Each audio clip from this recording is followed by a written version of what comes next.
Albert Einstein ने मरने से पहले यह कहा था कि जब मेरी मौत हो जाए तो मेरे शरीर पर किसी भी प्रकार का रिसर्च ना किया जाए, ना ही पोस्टमार्टम किया जाए, बल्कि मेरे शरीर को जला दिया जाए। पर ऐसा बिल्कुल नहीं हुआ, क्योंकि जब आइंस्टीन की मौत हुई तो एक डॉक्टर ने चुपके से आइंस्टीन के बॉडी को चेकअप करने के बहाने उसका ब्रेन काटकर अपने साथ चोरी करके भाग गया, क्योंकि डॉक्टर थॉमस को यह जानना था कि आखिर आइंस्टीन के ब्रेन में ऐसा क्या था जो इतना जीनियस था।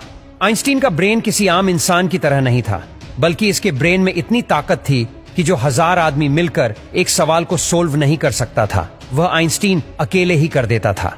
आइंस्टीन को नोबेल प्राइज से लेकर वह हर एक अवार्ड मिल चुके थे जो आज तक किसी को नहीं मिले हैं। इसकी दिमागी शक्ति को देखकर लोग ऐसा बोलते थे कि इसके दिमाग में 2 दिमाग है।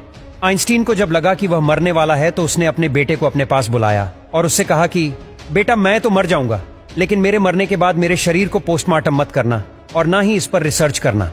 पर आइंस्टीन की यह बात सच नहीं निकली, क्योंकि जब आइंस्टीन हॉस्पिटल में मरा तो उसी अस्पताल में एक थॉमस नाम का डॉक्टर रहता था। उसने चुपके से आइंस्टीन की बॉडी को लैब में ले जाकर उसके ब्रेन को काटकर अपने साथ लेकर भाग गया और वह अमेरिका के शहर फिलाडेल्फिया में जाकर छुप गया। डॉक्टर थॉमस ने उस जगह पर आइंस्टीन के ब्रेन के 240 टुकड़े कर दिए और उसे बोतल में बंद करके अपने घर में छुपा लिया। इस बात से डॉक्टर थॉमस की बीवी बहुत खफा थी। उसे बार बार इस डिब्बे को देखकर गुस्सा आता था और वह उससे लड़ाई करती थी कि इसे यहां से ले जाओ, वरना मैं इसे फेंक दूंगी।